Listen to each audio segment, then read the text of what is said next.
I guess y'all were feeling pretty good, especially on the offensive side of the ball, right? Well, I think we're all feeling pretty good. I think, what we've learned is winning's better than losing. You know what I'm saying? I think everybody enjoyed that a little bit. Yeah, I got a ghostwriter, that kind of works for me. I got some guys that's kind of an inside joke among the staff a little bit there that we enjoy and get a chuckle out of. And that was something that we enjoyed. I don't know if anybody else enjoyed it or not. We did. Yeah, we did. We did. I thank you for that. I appreciate that. That's good. It was good. Yeah. Fifth quarter liked it. Collins show liked it. Who did? Fifth quarter liked it. Collins show. I'm glad to see they finally were in a good mood about something. I heard they hadn't been too happy. I don't know.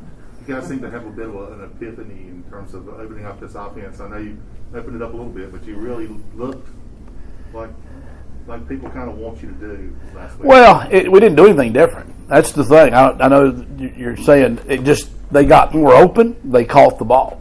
You know what I'm saying? He threw the ball where he was supposed to throw it, and they caught it. And you know what I'm saying? We didn't run the ball great. We had a long run. That was good, like that. But consistently, I wish we would have run it better. But we didn't do anything different. We didn't go any faster.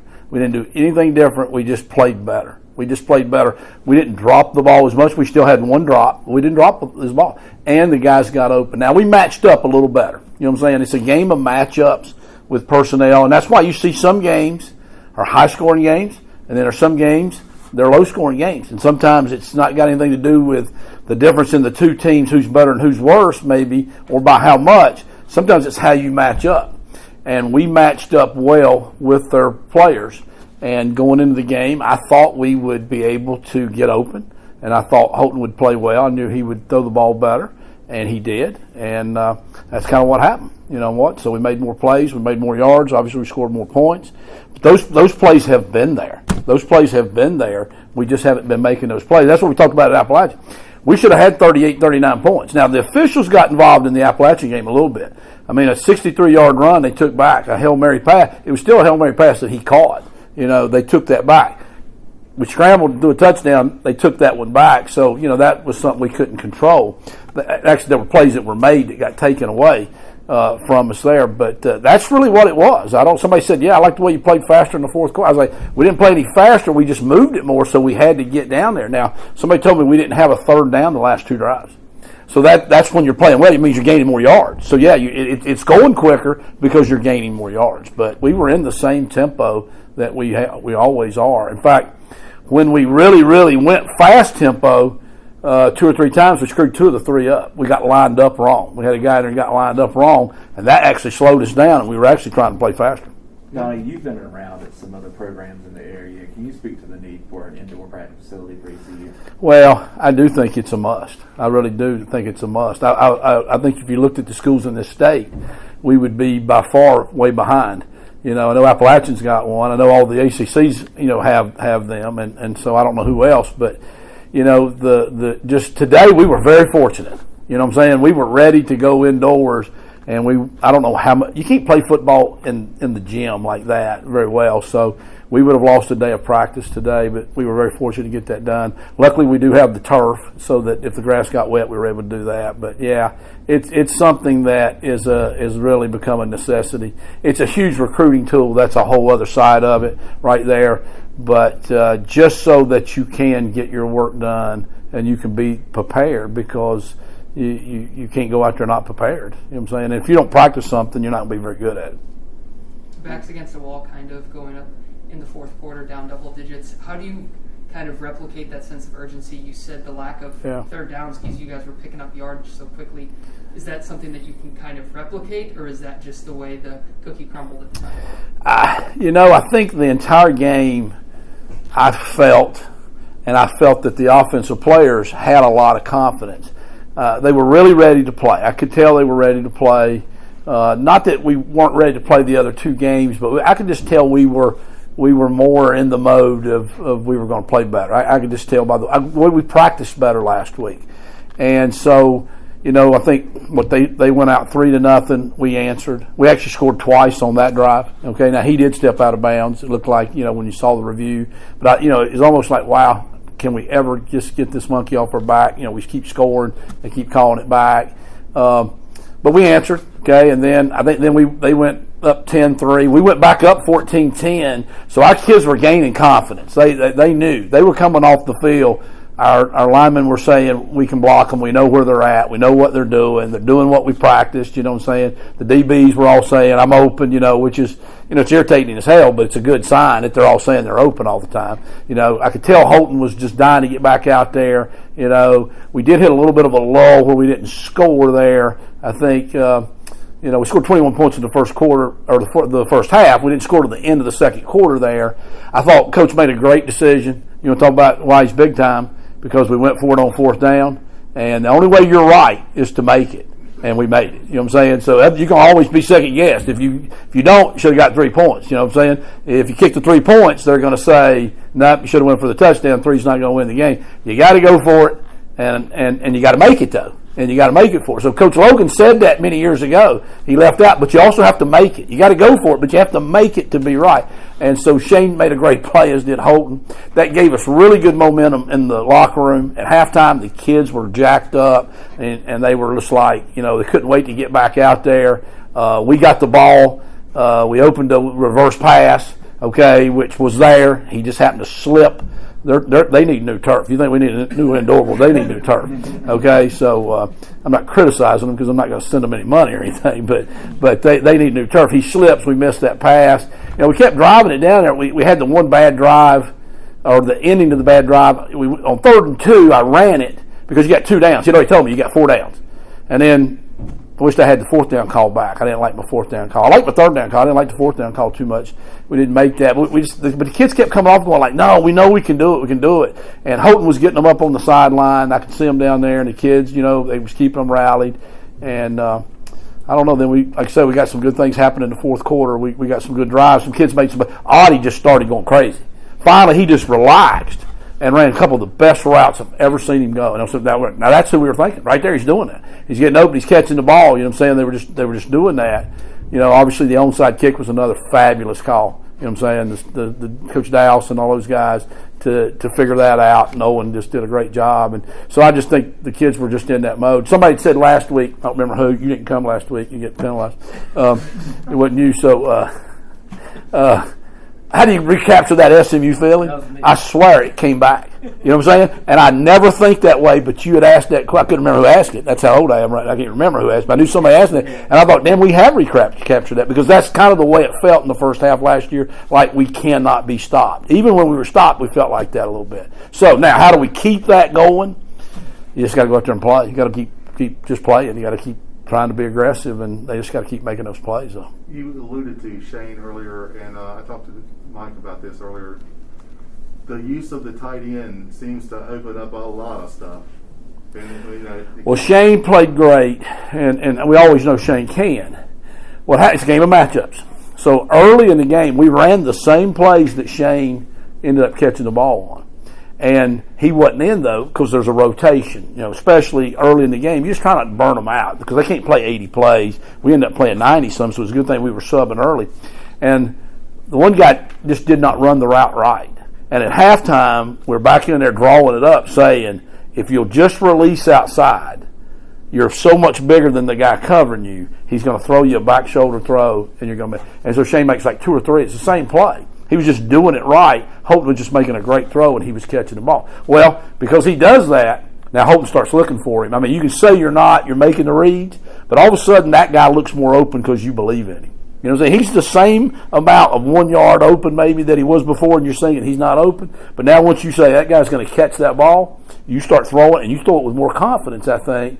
And Shane had a huge day. There was a throw in there where really the safety broke on it, and he still threw it to Shane, and that's why I was like, okay, now you can't throw it to Shane every time. You know what I'm saying? Because he wasn't really open. The guy tipped it. Shane caught it, and I thought, what I know? Should throw it to him every time? Maybe you should throw it to him. There was a moment there when you were down 17. Holton said he came to the sideline and he got pissed off.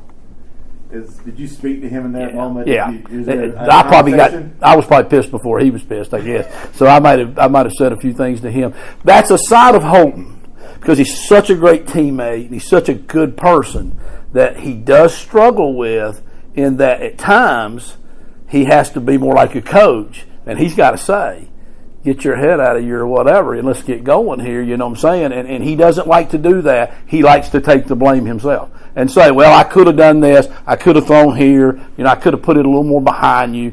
And there's a time when you got to say, no, you got to run quicker. You got to put your foot in the ground. You got to run a better route. And you got to go get open. You're under one-on-one coverage. And I think he finally kind of got them together and said, this is, you know, one of those situations. A couple people, and I don't know I don't know what individual, but I know a couple of them really started playing. The running backs thus far, you guys have pretty much evenly distributed with Rajay and Keaton. Are you happy with that? And also, do you want to get other backs involved at any point? Well, it's hard to take one of those two out. You know what I'm saying? We've been fortunate that they've hung in there. Yeah, I really do. I wish we could get guys in there more. I wish we could play a lot more guys because anybody that practices hard and does what they're supposed to do deserves to get to go play. But it's a win game. You know what I'm saying? It's a win game. So you've got to go win. You got to make that decision. How do you take those guys out? I like that we're getting them the ball somewhat evenly. Whatever. I really wish we were getting it to them more. You know what I'm saying? I really wish they were getting more because they make good plays when they get it. You know what I'm saying? I wish we were getting it to them a little bit more. Pop's getting closer. Pop's had a really good week of practice. Not always. There's not a guarantee. But that usually means something's good's getting ready to happen. So you mentioned guys appearing more open when they've had a few catches. Do you think we will see more of Holt spread the ball around to guys like Audie and Shane with the week they had last week? Yeah, I think so. I mean, that practice has gone that way too. What we have a lot of different guys, as long as everybody's healthy, that deserve touches. So we can spread the ball around. In the end, that makes you harder to defend. You know what I'm saying? But Desai. CJ. Now, we really tried to get it to CJ a little more than we were successful at for a couple of different reasons. I'm saying I think CJ had 3 catches. He had another interference. There was another one they interfered, they didn't call. He did drop one, in there. We missed the throw. Like I say, Snead overthrew him a little bit because his foot slipped. But there's just, you don't have but one ball. It's hard to get everybody, So it kind of sometimes comes down to what the defense chooses. Who do they decide to give you the matchup on? And they were giving us the matchup inside. Snead took advantage of that early. On the first drive, Snead was the guy catching the ball. Okay, it was an inside receiver game right now. That was the best matchup. They were the way they were playing, the play we're calling, it says, you should throw it to this guy. And he was throwing it to Snead. It could have been to the other tight end. They weren't getting it done at that point. Then in the second half, Shane started getting it done. Coach, how do you approach a team like this week? That this is kind of like a Super Bowl week for them. Bringing the house on weird occasions or whatever, doing different things than maybe normally you would see. Well, with all due respect to Coach, who I know did make that comment, I have been here when somebody up the road talked about it was our Super Bowl, and I don't know that we took too kindly to that. You know what I'm saying? So I don't want to fan that fire or whatever. I have a lot of respect for anybody that can play college football. I'm just telling you, everybody can't do it. And so they got guys, somebody thought they were good enough. They must have been good in high school. They've got good players. So I don't spend too much time worrying about that. It's about how they line up, what's their schemes, what's their blitzes and stuff like that. Anybody's capable of playing good. Yeah, they'll let it go. Why would they not? They'll bring everything they got. But they're a really well-coached team. And they're not just a crazy, all type thing. They're not building their program based on this one game. I know that. They're coming to play. They're going to play hard. Got a local kid right down the road there. Starts at defensive line. We're going to sign his. I can't say that, can I? We're recruiting his younger brother. You know what I'm saying too. I know that him coming back 25 miles. From his hometown. I know he's going to be playing hard. Somebody better be ready to take him on like that. But it's just another Saturday where we got to look ahead and go play, 3 weeks in a row now, we're seeing more 12 personnel than we did in the past years at ECU. Yeah. How's that depth in the tight end room allowed you to open up your play calling? Well, it's been good. It's been for a couple of reasons. One, because we got some tight ends. In that Shane's a good player, Ryan Jones is a good player, Zach Bird's really improved. Zach's given us something, and Aaron Jarman has joined the group, and that's been really good. So we've got some depth there, and we got some different ways we're playing them and different things we're doing. The other part of that is that Maceo got banged up, And so we just got Snead at the one slot. So in order to give Snead, who also runs back kicks, runs back punts, does a lot of other things, to give him a little bit of a breather, we've used 12 personnel. That way we could take him out. And I think it's helped him a little bit too, stay fresher throughout the game. But as he was saying, a big target, especially in the red zone, and when you get man coverage and they put a smaller guy on you at safety that's not as big as you, it's just a huge advantage in throwing the ball. But you're in a good formation to run the ball because you've got another good blocker in there as well, yet the defense doesn't have any idea. So you're in 12 personnel. We might be in 3 wides. We might be in 4 wides. We might be in true traditional tight ends. The defense coordinator has to think like, well, I don't know what they're going to do. I can't just go by the personnel. That's got to hurt them a little bit.